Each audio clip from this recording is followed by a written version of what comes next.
Hi everybody, it's Era. Sorry I couldn't be with you today.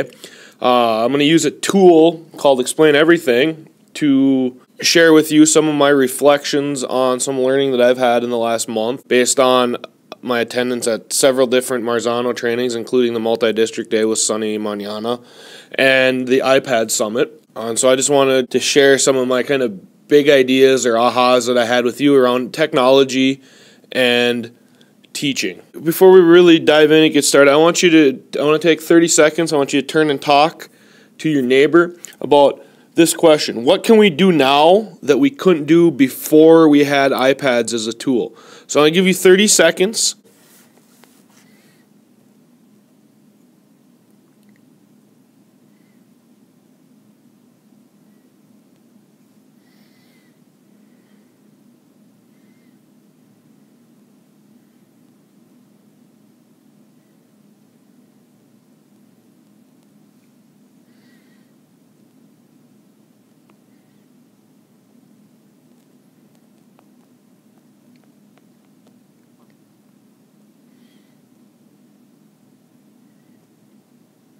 Okay, let's come back together, and I'm going to try to capture this without being in the room, but I kind of have an idea of where conversations may have went, and I think they probably fall into two categories. One of the things that we can do now, or several of the things that we couldn't do now that we can do now that we couldn't do before, kind of fall under the substitution category, and I'm just going to do this. I'm going to put textbooks.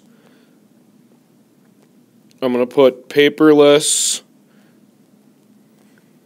And I'm going to kind of leave it at there. Hopefully that captures some of the conversation we had. And those are excellent things that we can do with this tool. Things that we can do now, or that our students can do now that we couldn't do before.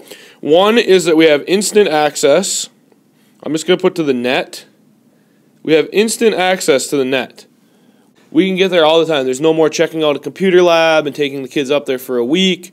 We can get online anytime. The other thing that we can do is we can capture video, audio, and pictures anytime we want. Kids have a tool that can do that all the time. To me, those are kind of the two things that we can do that we really couldn't do before, that this tool does for us. And I think those are really powerful. Another one that kind of goes along with being instant access to the net is that we can give timely feedback and do formative assessment. We heard a lot about some of those tools when we saw Sonny Manana. Poll everywhere. Today's meet. You can give quizzes in Schoology and give the students instant feedback.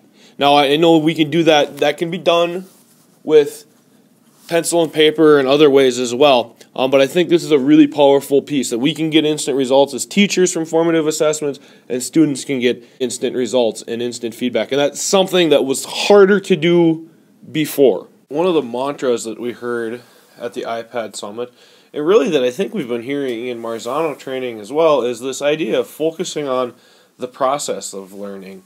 And how do we generate that understanding instead of focusing solely on the final product? This really makes me think of high school geometry when we were doing proofs. I was that student that just wanted to give my answer and not show all of these steps. Why? But I think it's really important for us to demonstrate or for us to have students demonstrate their understanding and not just come up with the final answer. Because we do know in math that you can sometimes find the correct final answer without really having a lot of understanding, and I think that holds true in a lot of other subjects as well.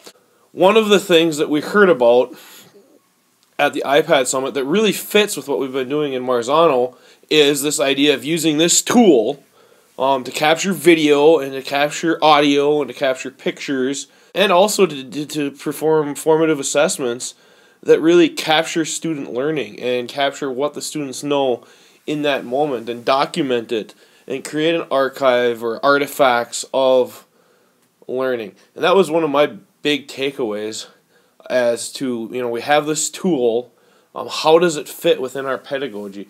And where it really fits is it's an excellent tool for documenting that process of learning. Now that might look different, somewhat different in different content areas, although I'm really starting to become convinced that it really doesn't look a lot different. No matter what content area we're in, there's that process of learning, and students are creating artifacts that demonstrate their understanding.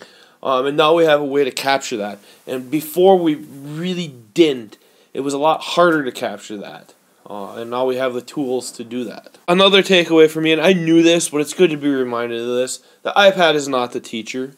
It's a tool to be used when deemed appropriate by the teacher and when it helps support your learning goal. And as we use learning progressions, this idea that we're going to move students from a 1 to a 2 to a 3 by skill building and filling in some of those pieces that they need at the 2 level in order to get them to a 3, and even potentially to a 4. The iPad can help document that journey or that process or that movement for those students.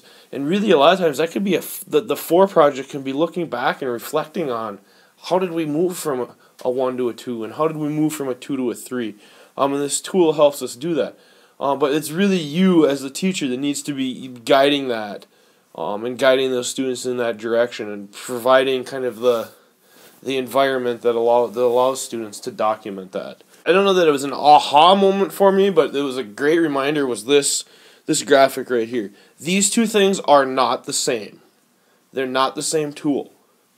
They can do a lot of the same things. There's a lot of overlap. It makes me think of a hammer and an air nailer in a construction site. They can do a lot of the same things, but they also do some other things really well. They each do a couple things really well, and then there is some overlap between them. When I was a carpenter, I basically never used my hammer to drive a nail. I could. What I did use it for was I used it to pull lots of nails, and I used it for demolition, prying things apart, breaking things down. And I used the air nailer for nailing or driving nails. Now there's some overlap, but there are also different tools, and I see that a lot. And I was reminded of that when I saw this graphic.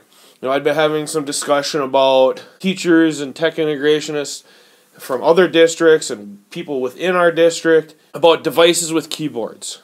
Do we need to be putting Chromebooks into the hands of our older students? Or do we need to be adding keyboards to the iPad?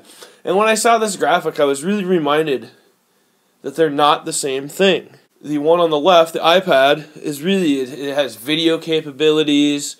It's mobile. You can use it in a lot of places. Laptops, yes, they can do some of those same things, but if you're going to sit down and kids need to create some kind of document, written document, or typed document, or manuscript, the device on the right is really the device for that, and we have those available. We have that tool available in the form of 3 cows at the high school, 2 or 3 cows at King School. And so we really need to be thinking about when is each tool appropriate. We all know this. There's certain things that work better within an app, and there's certain things that work better within Safari or as a program on a laptop. And so as teachers, we need to be making decisions about when are we going to use the appropriate tool and which tool is appropriate. And there's definitely a time and a place for laptops. There's definitely a time and a place for iPads. And even though there's some overlap, they are separate and distinct tools. And if you want some help or some ideas on how each of these tools can be used, certainly let me know. Weeks to Monstering Tech Bites, myself and Ryan Christensen and Polly Shepard and Sandra Tokarsnik and Georgia Bierk are going to be sharing out a lot of the things that we learned at the iPad Summit in terms of tools, and tools that help us to do this, help us to document this process. And so we'll be sharing a lot of those tools with you and trying to put them in the context of how they can help us document a student's learning and help a student demonstrate their understanding. This graphic at the iPad Summit, and these are some of the things that we can some of the ways that we can document learning with mobile technology. Even students can do this with smartphones. And so be thinking about this and be having students do this. We can make photos, we can film video, we can take screenshots, so what's on our screen in that moment. And then we can do what I'm doing today. We can pull it all together and do some screencasting. Mobile devices really lend themselves to that. So I want to thank you for watching and listening and remind you, if you need help having students do this, having students try to demonstrate their understanding using this tool, or having them document or create learning artifacts of that process, of the process of them learning. And granted, there may be a final project at the end or a final product at the end that they create. This kind of process mantra, we really want to focus on, giving students credit for the learning that's happening, and maybe not apply as much importance to what the final product looks like. And that goes into some of our conversations about grit as well. and a growth mindset, and that, you know, the challenge, the learning comes from the challenge, not from the product at the end. So again, thanks for listening. Thanks for watching. If you need any help at all, please don't hesitate to contact me. I have a lot of tools at my disposal, that I know about, that I'm be happy to share with you. I certainly, if there's a specific tool that you want to use and you're not quite sure how to use it, but you don't feel like you have time to use it, but you feel like you've heard a little bit about it and you think it would be a good fit for what you're trying to do in class, and it would help enhance your pedagogy, please let me know, and I'd be happy to figure out how to use it, come in, give you the quick rundown on it. Or if you want me to come into your classroom and support you as you help kids use these tools or roll some of these things, I'll be glad to do that. So please let me know if you want that help. Thanks a lot. Have a great day.